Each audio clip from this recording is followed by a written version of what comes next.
It was one of those nights. The fog hovered in the air like a curtain waiting to rise on a show. Being called into work early on 3 hours of sleep was bad enough. Driving through the fog, that was so thick you can feel it holding back the car, makes for an interesting morning.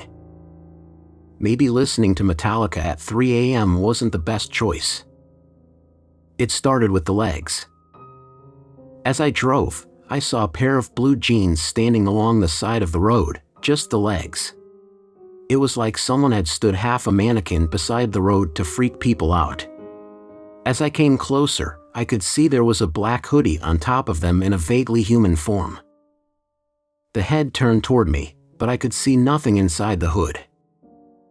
The chill went up my spine as my foot went down on the accelerator.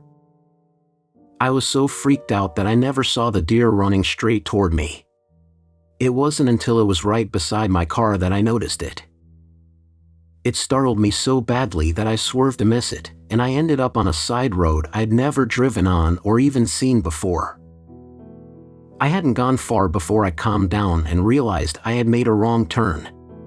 I stopped in front of a road sign that mesmerized me. It had once been a standard deer crossing sign, the one with the silhouetted buck leaping in the air. However, this one had been modified by a talented artist. The painted editions made the deer enormous, bigger than a moose. It also had a mouthful of shark-like teeth, a spiked tail, and glowing red eyes.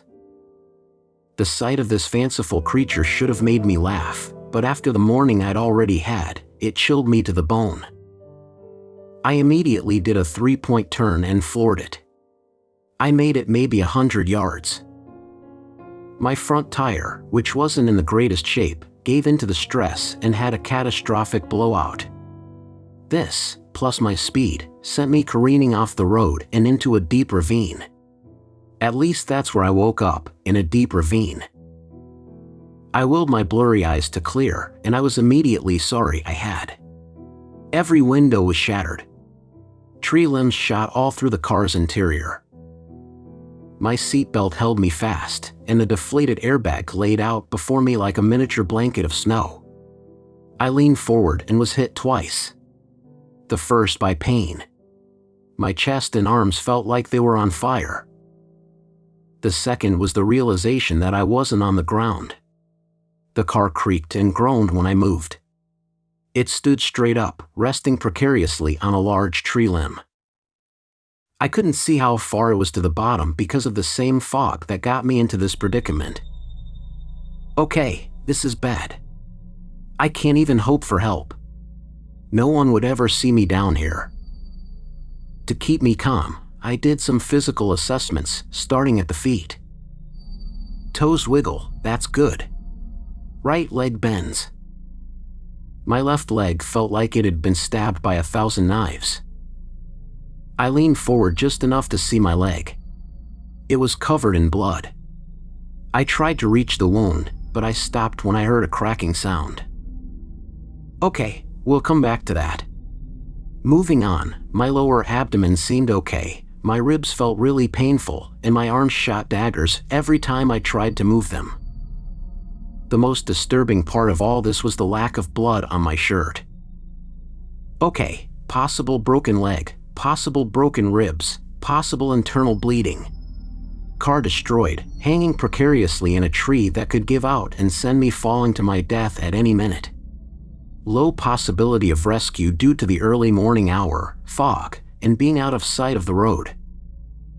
So, essentially, I was close to death. The worst part of all of this was being alone with my thoughts, knowing that death was on its way, and there was nothing I could do about it. All these thoughts disappeared as a slight breeze made the hair on my neck stand on end, and I heard a low rumble.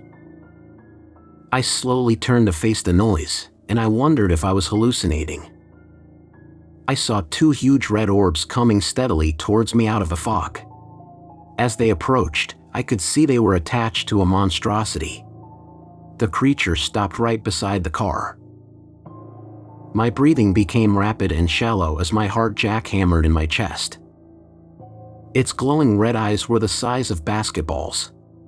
Its teeth looked like they came straight out of the shark from Jaws.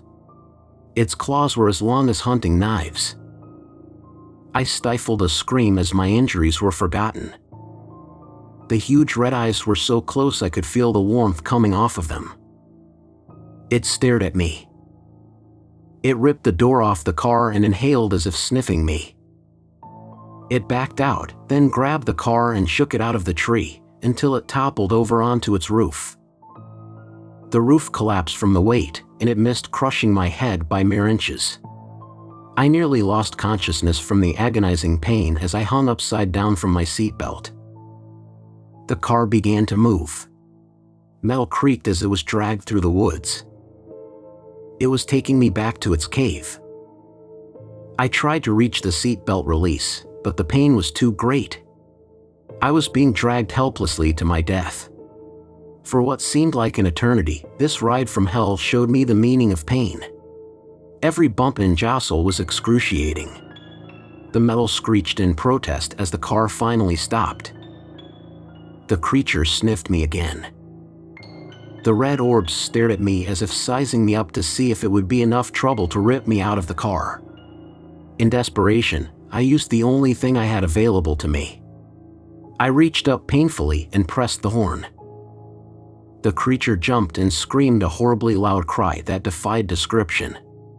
The last thing I remember seeing was it running off into the trees as my mind led me into unconsciousness. Beep, beep, beep. All right, I'm up already. I reached for my alarm clock, but it wasn't there.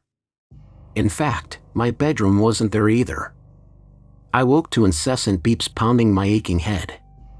I looked around the white room at the machines that kept me alive. My eyes settled on the man in uniform standing at the foot of my bed, staring at me. "Good morning," he said. "Good morning," I rasped back. "My name's Sheriff Seacrest. I realize this isn't the best time, but I need to ask you a few questions about your accident." "Okay."